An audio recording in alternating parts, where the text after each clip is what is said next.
અધિકારી સાહેબ શ્રી, ગુરુજનો અને વહાલા વિદ્યાર્થીઓ, સૌને પાટડી તાલુકાની જૈનાબાદ કન્યા શાળાની ધોરણ 4 માં અભ્યાસ સાથે સંસ્કારોનું સિંચન કરતી પ્રિય ભાષાના નમસ્કાર. મારી વાર્તાનું નામ છે બાપા કાગડો. એક મોટું શહેર હતું. તેમાં એક લાલજીભાઈ રહેતા હતા. લાલજીભાઈનો 6-7 વર્ષનો નાનો દીકરો હતો. તેનું નામ હતું ટીનિયો. ટીનિયો કાલો અને પણ પૂછ્યો હતો. તે બાપા સાથે દુકાને જાય કે કંઈક ને કંઈક પૂછ્યા જ કરે. લાલજીભાઈ એટલે શાંત માણસ કે ટીનિયાને ખુશ રાખવા બધા જ પ્રશ્નના જવાબ શાંતિથી આપતા હતા. એક દિવસની વાત છે. ટીનિયો તેના બાપા સાથે દુકાને ગયો અને તે તો બાપાના ખોળામાં રમત કરવા લાગ્યો. તેવામાં એક સામે મોટા વૃક્ષ ઉપર કાગડો આવીને બેઠો અને કા કા કરવા લાગ્યો. તેની નજર ત્યાં ગઈ અને તેને કીધું, બાપા કાગડો.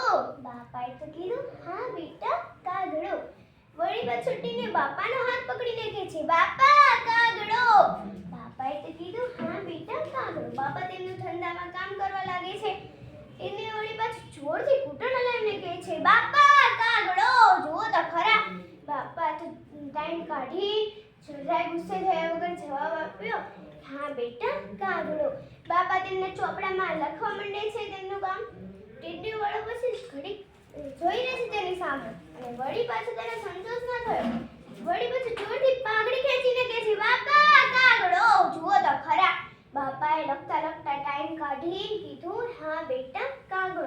ટીનિયો વારંવાર બાપા કાગડો, હા બેટા કાગડો બોલતો જ રહે અને લાલજીભાઈ તેને જવાબ આપતા જ રહે. છેવટે છોકરો થાકી ગયો અને બેસી ગયો.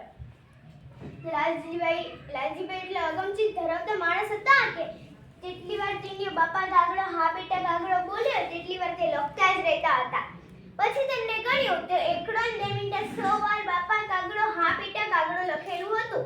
તેમને થયું આ ચોપડો ભવિષ્યમાં કામ લાગશે. તેમને નોકરને બોલાવી ચોપડો મુકાવી દીધો. આ વાતને ઘણા બધા વર્ષો વીતી ગયા અને ટીનિયો તો મોટો શેઠ બની ગયો.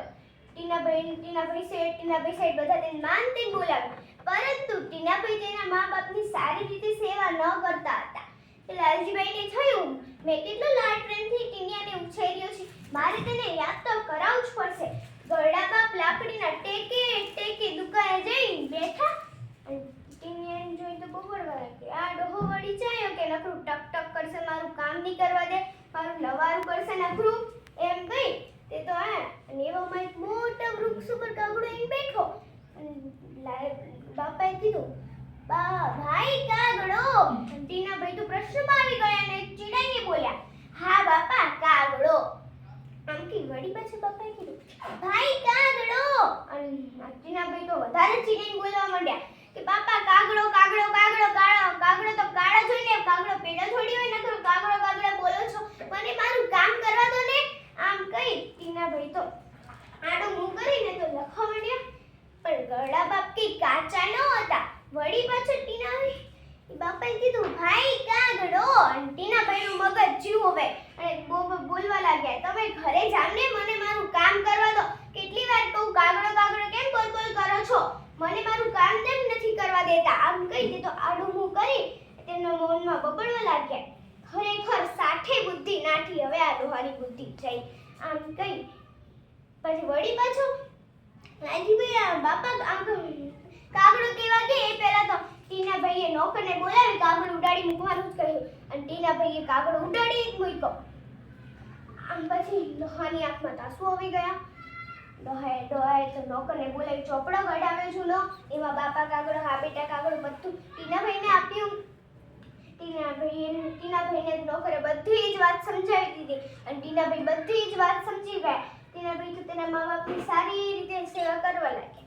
આ વાર્તામાંથી આપણને એવો બોધપાઠ મળે છે કે આપણે નાના હોઈએ તો આપણને